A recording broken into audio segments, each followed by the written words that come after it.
하나님의 말씀 신명기 28장 15절에서 22절 말씀입니다. 신명기 28장 15절에서 22절의 말씀을 제가 받들어 읽겠습니다. 네가 만일 내 하나님 여호와의 말씀을 순종하지 아니하여 내가 오늘 네게 명령하는 그의 모든 명령과 규례를 지켜 행하지 아니하면 이 모든 저주가 네게 임하며 네게 이를 것이니 네가 성읍에서도 저주를 받으며 들에서도 저주를 받을 것이요 또 네 광주리와 떡 반죽 그릇이 저주를 받을 것이요 내 몸의 소생과 내 토지의 소산과 내 소와 양의 새끼가 저주를 받을 것이며 내가 들어와도 저주를 받고 나가도 저주를 받으리라. 내가 악을 행하여 그를 잊음으로 내 손으로 하는 모든 일에 여호와께서 저주와 혼란과 책망을 내리사 망하며 속히 파멸하게 하실 것이며 여호와께서 네 몸에 연병이 들게 하사 내가 들어가 차지할 땅에서 마침내 너를 멸하실 것이며 여호와께서 폐병과 열병과 염증과 한질과 한재와 풍재와 썩는 재앙으로 너를 치시리니 이 재앙들이 너를 따라다녀서 너를 진멸하게 할 것이라. 아멘. 오늘 보신 신명기 28장 이 중반 이하의 말씀은 가나안에 들어간 이스라엘 백성이 하나님의 율법을 따르지 않고 그의 명령을 순종치 아니하면 겪게 될 저주에 관한 내용을 담고 있습니다. 지난주에 윤철규 목사님께서 신명기 몇 장을 본문으로 설교했는지 기억하시나요? 네, 몇 장이죠? 예, 같은 28장입니다. 감사합니다. 저는 한 명도 없을 줄 알았는데 역시 하나님께서 의인 10명은 보내주시는 것 같습니다.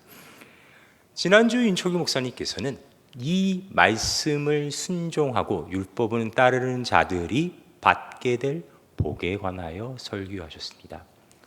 저는 오늘 그거에 반대되는 이야기입니다. 따르지 않는 자들이 받게 될 저주에 관련된 이야기죠. 굳이 복이 어떤 거고 저주가 어떤 건지 중복하여 설명하지 아니하여도 대충 감이 오실 겁니다. 복을 받을 때는 뭔 짓을 해도 다 복이고, 쉽게 좀 과격하게 표현하면 네가 말할 때 튀는 침 한 방울에도 내가 복을 담겠다라는 내용이었는데, 오늘 보신 본문의 내용을 보면 그 반대, 즉 네가 나의 명령을 순종치 않고 율법을 따르지 않고 세상과 구별되지 않고 네 맘대로 살면은 내가 널 저주할 건데, 어떻게 저주할 거냐면 단 한순간도 버티지 못하게, 단 1분 1초라도 편히 있지 못하게 저주할 것이다. 똑같은 얘기입니다. 네가 튀기는 침방울에도, 네가 흘리는 땀방울에도, 네가 숨쉬며 내뱉는 한 호흡에도 내가 저주를 담으리니 너는 속히 파멸할 것이다 라는 내용을 담고 있습니다. 그럼 여기서 우리는 다음과 같은 생각을 해야 합니다. 즉, 복과 저주는 그러면 우리의 선택, 다시 말해 우리의 공로로 인해 그 결과가 결정되는 것인가? 다시 말해 기독교가 얘기하는 구원도, 사랑도, 축복도, 은혜도, 이 모든 것은 내가 하기 나름 나의 선택에 따른 것인가? 라는 생각을 해봐야죠. 오늘 여러분이 이 교회에 나오고 이 청년부 예배에 나오신 것은 막말로 얘기하면 딱 보기에 망할 것 같은, 아니 이미 망한 듯한, 다시 말해 오늘 보신 본문 얘기처럼 저주 가운데 있지 않기 때문에 다른 사람의 눈앞에 내가 그럴싸하고 최소한 하나님의 율법은 따르려고 노력을 해서 그 복 가운데 있는 사람으로 보이고 있기 때문에 용기를 낼 수 있었다라고 생각하실 수 있습니다. 다시 말해 우리는 자칫 잘못하면 교회란 곳을 그런 곳으로 오해합니다. 내가 실패하고 내가 상황이 안 좋고 내 피부에 아토피가 생기고 탈모가 생기고 뭐 이렇게 병이 생기고 안 좋은 일이 생기면 내가 무언가 하나님께 잘못을 하여 저주 가운데 있기 때문에 창피하고 부끄러워 감히 낯을 들지 못하고 그래서 교회에는 나올 수 없고 교회를 나가더라도 내 이름과 나의 나이를 아는 청년부는 언감생심이고 대예배를 볼 때 저 구석 가운데 조용히 찌그러져 있다가 마치 집에 불난 사람처럼 축도가 끝나자마자 집에 돌아가는 그렇게 교회 생활을 하여야만 되는 것으로 착각하기 쉽습니다. 우리 솔직히 얘기해 봅시다. 여러분도 다 그런 거 아닙니까? 네.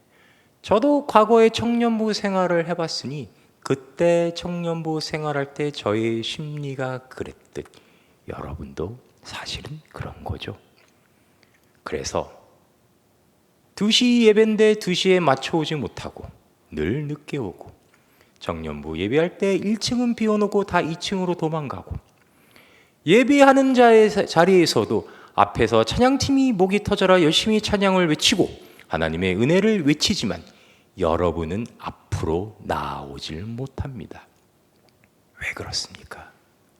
왜 앞으로 못 나오죠? 왜 앞부터 못 앉죠? 왜 꼭 맨 뒤 그것도 양쪽 끝자리에 앉으셔야만 합니까? 왜? 너무 내세우기 다른 사람 눈앞에 보이기 부끄러운 면도 있고 또한 괜히 나갔다가 교회에 뭐라 그럴까요? 마치 그런 올감이 걸려서 구창케 할 수도 있으니까 내가 지금 있는 상황으로 봤을 때 내가 판단하기에 너무 의롭지도 않고 또 너무 죄인도 아닌 중간쯤 되니까 그 중간 자리를 찾아가신 거라고 저는 생각합니다. 그래서 예배 보실 때마다 뒤에 앉기를 좋아하시죠. 그러면 본론으로 돌아가 우리가 생각하는 복, 우리가 생각하는 저주란 게 정말로 우리가 느끼는, 우리가 이해하고 있는 그런 복과 저주의 내용이 맞다고 성경은 증언하고 있는 걸까요? 그 시작부터 찾아보아야겠습니다. 오늘 우리는 저주의 내용을 보고 있으니 성경에 처음 드러나는 저주의 내용을 봅시다. 창세기 2장 17절입니다. 찾기 무지하게 쉽습니다. 혹시 성경책을 가져오신 분은 창세기 2장 17절을 찾아주시기 바랍니다. 구약 성경, 그것도 2페이지입니다. 창세기 2장 17절에 이런 내용이 나옵니다. 선악을 알게 하는 나무의 열매는 먹지 말라. 내가 먹는 날에는 반드시 죽으리라 하시니라. 처음 창세부터 하나님의 창조가 이루어지는데 처음 등장하는 저주, 즉 부정적 내용입니다. 인간에게 주시는 명령, 너희가 선악과를 먹으면 정령 죽으리라. 그래서 인간은 애석하게 선악과를 먹게 되고 이 저주 아래 놓이게 됩니다. 다시 말해 죽게 되죠. 그거에 대한 상세한 설명, 이 저주의 내용에 대한 상세한 설명이 3장, 창세기 3장 16절부터 다시 나옵니다. 또 여자에게 이르시되 내가 내게 임신하는 고통을 크게 더하리니 내가 수고하고 자식을 낳을 것이며 너는 남편을 원하고 남편은 너를 다스릴 것이니라 하시고 아담에게 이르시되 내가 내 아내의 말을 듣고 내가 내게 먹지 말라 한 나무의 열매를 먹었은즉 땅은 너로 말미암아 저주를 받고 너는 내 평생에 수고하여야 그 소산을 먹으리라. 땅이 내게 가시덤불과 엉겅퀴를 낼 것이라. 내가 먹을 것은 밭의 채소인즉 내가 흙으로 돌아갈 때까지 얼굴에 땀을 흘려야 먹을 것을 먹으리니 내가 그것에서 취함을 입었사옵니다. 너는 흙이니 흙으로 돌아갈 것이나 하시니라. 저주의 내용이 이겁니다. 너로 인해 땅이 저주를 받는다. 그래서 땅은 너에게 안 좋은 결과를 낼 것이요, 네가 먹고 살려면, 다시 말해 죽지 않고 생명을 연장하고 싶으면 너의 먹을 것을 종신토록 일하여야 된다. 사망 아래 놓인 사람에 대한 부가적인 설명입니다. 사람은 누구나 죽는데 그 죽음의 저주 아래 있는 사람은 한 명도 빠짐없이 이러한 인생을 살게 된다는 얘기죠. 그로 인해 그가 가는 곳이 저주받는다는 겁니다. 영원한 삶이라는 것은 없고 어차피 죽게 될 몸이지만 그 죽게 될 몸조차 오늘 하루를 버티기 위해서는 종일토록 고생해야 된다는 얘기죠. 처음 주었던 저주의 내용이 그겁니다. 그러면 처음 하나님께서 우리에게 주셨던 복은 이 저주에 반대되는 내용이었겠죠. 사망 아래에 있는 상태와 반대되는 상황에 있는 것이 축복의 내용이었을 겁니다. 그것은 쉽게 유추가 가능하죠. 그럼 하나님이 주셨던 축복의 내용은 무엇이었나요? 구절을 찾을 필요 없이 우리의 기억으로 떠올려 봅시다. 하나님께서 창조하신 인간에게 처음 주신 이야기, 생육하고 번성하여 땅에 충만하라, 땅을 다스려라.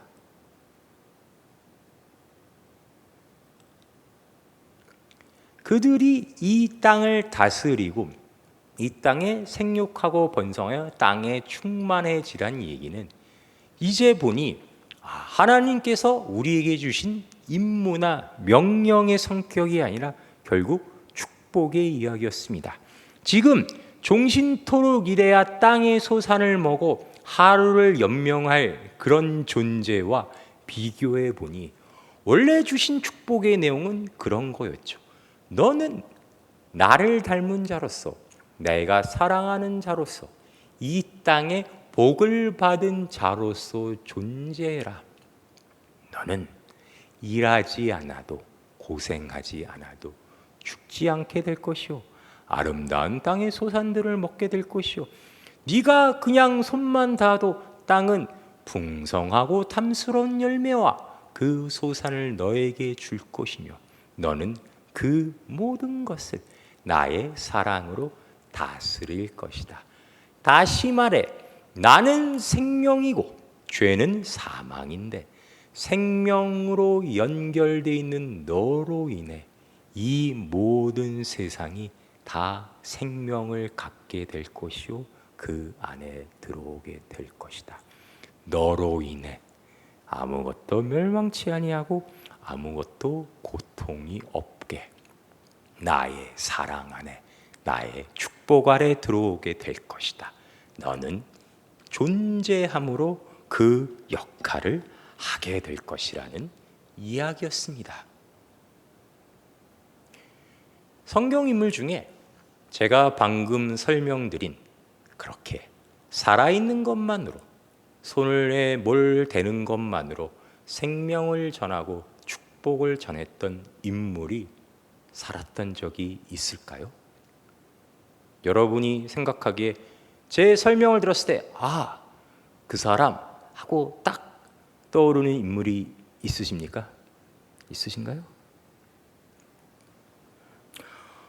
없으신 것 같아서 제가 바로 답을 말씀드리겠습니다. 창세기 39장입니다.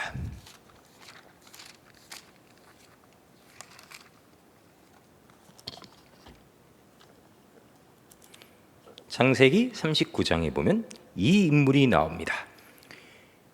요셉이 이끌려 애굽에 내려가매 바로의 신하 친위 대장 애굽 사람 보디발이 그를 그리로 데려간 이스마엘 사람의 손에서 요셉을 산이라. 여호와께서 요셉과 함께 하심으로 그가 형통한 자가 되어 그의 주인 애굽 사람의 집에 있으니 그의 주인이 여호와께서 그와 함께 계심을 보며 또 여호와께서 그의 범사에 형통하게 하심을 보았더라. 요셉이 그의 주인에게 은혜를 입어 섬김에 그가 요셉을 가정 총무로 삼고 자기의 소유를 다 그의 손에 위탁하니 그가 요셉에게 자기의 집과 그의 모든 소유물을 주관하게 한 때부터 여호와께서 요셉을 위하여 그 애굽 사람의 집에 복을 내리심으로 여호와의 복이 그의 집과 밭에 있는 모든 소유에 미친지라. 요셉은 억울하게 형들에 의해 노예로 팔려가 보디발이란 사람의 집에 갑니다. 그의 주관적으로 봤을 때 그의 인생은 꼬였고 억울한 지경에 있습니다. 그런데 하나님이 그와 함께 하십니다. 그래서 하나님이 그를 형통한 자로 만들었다고 성경은 기록하고 있습니다. 우리는 일단 이게 말도 안 되는 소리 같습니다. 형통한 자라뇨. 억울하게 노예로 팔려가는데. 근데 하나님이 그를 형통한 자로 만들어서 노예로 팔려간 그 집이, 요셉을 노예로 산 집이 요셉으로 인해 복을 받습니다. 그 다음에는 어떻게 되는지 볼까요? 19절입니다. 그의 주인이 자기 아내가 자기에게 이르기를 당신의 종이 내게 이같이 행하였다는 말 듣고 심히 노한지라. 누구나 다 아는 그 보디발의 아내가 요셉을 유혹하는 그런 사건에 관한 내용입니다. 그래서 이에 요셉의 주인이 그를 잡아 옥에 가두니 그 옥은 왕의 죄수를 가두는 곳이었더라. 요셉이 옥에 갇혔으나 여호와께서 요셉과 함께 하시고 그에게 인자를 더하사 간수장의 은혜를 받게 하시매 간수장이 옥중 죄수를 다 요셉의 손에 맡김으로 그 재반 사물을 요셉이 처리하고 간수장 그의 손에 맡긴 것을 무엇이든지 살펴보지 아니하였으니 이는 여호와께서 요셉과 함께 하심이라. 여호와께서 그를 범사에 형통하게 하셨더라.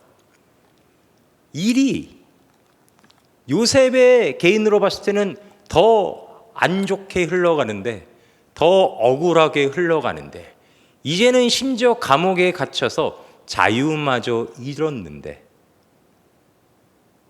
하나님은 그를 형통하셔서 심지어 갇힌 감옥마저 요셉으로 인해 복을 받게 됩니다. 사실 그랬던 겁니다. 하나님이 우리에게 주시려던 복은 우리가 열심히 노력하고 뭔가의 목적을 이루고 내가 그럴싸한 사람이 되어서 그런 나의 의로운 선택과 능력으로 내가 뭔가를 해내는 게 아니라 하나님이 우리를 창조하셨다.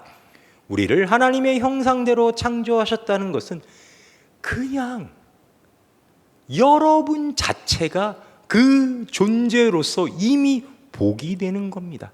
막 여러분 옆에만 있으면, 여러분의 손을 잡기만 하면, 여러분과 대화를 나누기만 해도 마음이 따뜻해지고 근심 걱정이 사라지고 방금 전까지 나를 짓눌렸던 그 모든 고민들, 특히 사망의 위협으로부터 구원받게 되는 그런 형통함이 있었던 것이죠. 그러면 여기서 다음 같은 질문을 해봅시다. 제 얼굴을 잘 보시고 저와 함께 제 설교를 잘 들어주십시오. 여러분이 도와주실수록 제가 설교를 빨리 끝내겠습니다. 저주란 무엇일까요? 오늘 우리가 첫 본 본문, 그 말씀을 지키지 않는 자들에게 하나님이 저주를 내리시다는 건 무엇일까요? 제가 이걸로 시비를 거는 이유는 이겁니다. 이스라엘 백성들은 그러니까 하나님의 징벌 앞에 섰을 때 언제나 다음과 같은 억울함을 지녔습니다. 아니 하나님, 그래요. 우리가 율법을 어기고 하나님 말씀을 순종하지 않고 몰래 우상을 섬겼다 칩시다. 옆집 사는 바벨론은, 애굽은 하나님의 희읍도 알지 못하고 율법의 이응도 알지 못하는데 쟤네는 잘나고 잘 살고 하나님이 그냥 두시잖아요. 그냥 두시기만 해요. 부자고 권력자고 이 세상의 모든 부귀영화는 누리도록 내버려 두시잖아요. 쟤네는 그냥 내버려 두시고, 아니 왜 그래도 조금이라도 노력하고 그래도 조금이라도 하나님을 경외할 줄은 아는 우리는 맨날 이렇게 닥달하시고 지지고 볶으시고 오늘 보신 말씀처럼 속히 파멸시키십니까? 왜? 직장에서 나를 괴롭히는 저 나쁜 개새끼는 맨날 승진하고 더 권력이 더 세지고 더 떵떵거리며 사는데 걔는 하루에 욕 100개 하는 거 하나님이 참아주시고 뭐라 안 그리시는데 교회에 다니는 내가 욕 한 번 하는 거 가지고는 왜 그렇게 나를 야단치시고 못하게 하십니까? 억울하지 않으세요? 궁금하지도 않으세요? 왜 예수를 믿어야 되고 왜 교회를 나와야 됩니까? 이렇게 손해보는 장사인데. 하나님은 여러분을 사랑하시죠. 하나님은 여러분을 창조하시고 여러분을 택하시고 여러분을 사랑하는 자녀로 만드셨죠. 그걸 믿습니까? 하나님이 여러분을 사랑하신다는 걸 믿습니까? 하나님이 여러분의 아버지라는 걸 믿습니까? 그렇다면 다음과 같은 생각이 들어야 합니다. 하나님은 이 세상에서 형통한 자로 모든 이들에게 하나님의 사랑을 전하는 복으로서 존재해야 할 여러분이 그 존재로서의 본질을 보이지 않고 복으로 살지 못하는 것을 가만히 두지 않으신다는 사실이죠. 여러분은 탕자의 비유에 나오는 큰아들 같은 예수 그리스도 같은 하나님이 이 세상을 위해 준비하신 하나님의 아들들 같은 존재입니다. 형통한 자로 이 세상의 복으로 살아야 하는 그런 본질적 정체성을 가지고 있습니다. 여러분은 아름다운 꽃입니다. 쉽게 말하면요, 아름다운 꽃입니다.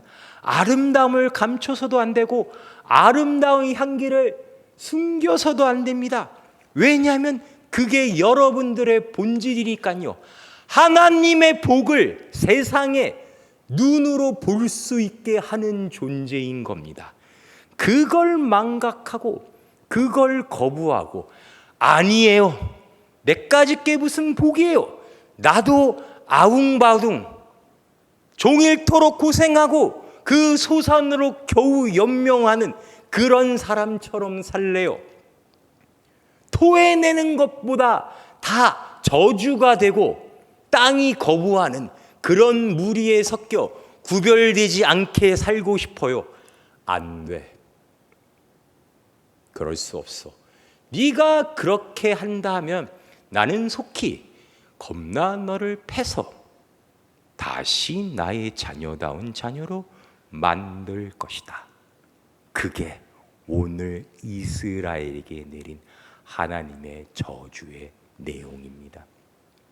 파멸이 아니고 심판이 아니고 멸망이 아니라 하나님의 사랑에서 나온 얘기라는 얘기입니다. 다시 말해 이 28장 신명기 28장 앞부분에 나왔던 복과 마찬가지로 그렇지 않은 이스라엘에게 하나님께서 주시겠다는 그 저주와 심판의 내용은 그 역시 은혜라는 겁니다. 하나님은 여러분을 포기하지 아니하시고 여러분이 그렇게 방탕하게 사는 것도 냅두지 아니하시고 결국 이 세상의 구원자로서 이 세상에서 하나님을 대리하는 복으로서 만드시겠다는 의지의 표명이니까요. 기독교 역사를 통해 많은 신자들이, 많은 신학자들이 다음과 같은 명제로 고민을 했습니다. 구원이 은혜로 주어지고 모든 것이 선물이며 하나님이 모든 걸 다 그렇게 용서하시고 내가 어떤 죄를 짓든지 다 의롭다 하신다면 그럼 나 오늘부터 마음대로 살아도 되나요? 교회 안 나와도 기도 안 해도 헌금 안 해도 회개 안 해도 되나요? 그거에 매달려 많은 사람들이 이럴 수도 없고 저렇게 얘기할 수도 없는 딜레마 속에 수천 년의 시간을 보냈습니다. 사실 질문이 굉장히 어리석고 저차원적인 질문이죠. 하나님이 여러분을 구원하셨다는 것은 그 구원에 이미 여러분을 세상의 복된 존재로 만드시겠다는 절대적이고 영원 불변한 목적이 있으신 겁니다. 마음대로 살아보십시오. 여러분 마음대로, 여러분이 원하는 대로 승질내고 미워할 거 미워하고 방탕하고 한 대로 해보십시오. 여러분은 절대 멸망하지 않고 여러분은 절대 지옥에 가지 않습니다. 천국에 갑니다. 와, 그럼 내 마음대로 해도 되겠네요. 하나님이 좁히시죠. 왜? 복이 되어야 되니까. 너는 내 아들이고 내 사랑하는 자녀고 이 세상에 나의 사랑을 대변하는 자니까. 지옥으로 가진 않게 하시지만 그렇다고 그냥 냅두지 않으시죠. 여러분의 본질적 존재로서의 가치를 보이지 않는 것을 참지 아니하십니다. 종교개혁자 중에 가장 유명한 마르틴 루터는 다음과 같은 이야기를 했습니다. 경건하신 신학자들이 별로 안 좋아하실 내용인데 여러분께 소개하자면 루터는 이런 얘기를 했습니다. 대담하게 죄를 지어라. 진짜입니다. 그렇게 얘기했습니다. 대담하게 죄를 지어라. 그러나 더 대담하게 그리스도를 믿고 그를 즐거워하라. 여러분이 그냥 단순하게 타협하고 사실 인생이 아닙니다. 여러분의 인생을 통해 하나님과 동행하는 것을 통해 하나님 없이 여러분의 개인적인 생각과 능력으로 이뤄낼 수 있는 건 죄뿐임을, 사망뿐임을 더 담대하게 경험하십시오. 그리고 그걸 깨달을 때마다 더 담대하게 하나님의 축복 안에 붙들려 있는 여러분의 존재가, 그리고 그 모든 것을 덮으시고 미리 준비하시고 지금도 역사하시는 하나님의 은혜가 얼마나 깊고 얼마나 놀라운지를 더 절실하게 경험하십시오. 그게 루터의 이야기입니다. 여러분은 청년입니다. 얼마나 은혜와 감사가 넘칩니까? 그걸 경험한 시간이 이렇게 많이 남아있다니요. 기도하시겠습니다. 하나님, 하나님의 백성으로 이 세상을 사는 것은 하나님의 자녀로 하나님의 복을 받은 자로서, 그리고 구원받고 영생을 약속받은 자로서 세상을 산다는 것은 참으로 만만치 않습니다. 우리는 어떨 때 이것이 나의 뜻인지 하나님의 뜻인지, 그리고 무엇을 해야 옳은 것인지 무엇을 해야 잘못되는 것인지 분간할 수도 없고 나아갈 바를 알 수도 없고 무엇을 믿어야 할지도 모르는 채 그저 약하고 어리석은 존재로 시간만을 보내며 살고 있는 것 같은 그런 생각을 하게 됩니다. 그러나 주님, 우리의 기억 속에 주님께서는 우리와 늘 함께 하셨고 하루도 쉬지 아니하시고 우리를 통하여 세상이 복을 받게 하시고 우리를 결국 이스라엘이란 하나님으로부터 복을 받은 형통한 자로 만드시고 또 만들어 가셨고 앞으로도 만들어 가고 계심을 우리가 믿습니다. 우리는 못생기고 무식하고 무지하고 무능력한 존재이지만 하나님과 함께하는 우리는 이 세상 모두를 하나님과 같이 소유한 누구도 넘볼 수 없는 풍족한 부자임을 믿습니다. 그런 우리만이 사망을 두려워하지 않고 사망에 책잡히지 않고 다른 사람을 죽이거나 미워할 필요 없이 사랑할 수 있는 능력을 가진 유일한 존재임을 믿습니다. 오늘 이 시간 남포교회의 청년으로 이 세상을 살아가게 하시는 하나님의 위대하신 능력과 계획 속에서 하루하루 무럭무럭 자라나면서 이 세상의 복으로서 살아가는 우리가 될 수 있도록 주께서 인도하여 주시옵소서. 예수님의 이름으로 기도하였습니다.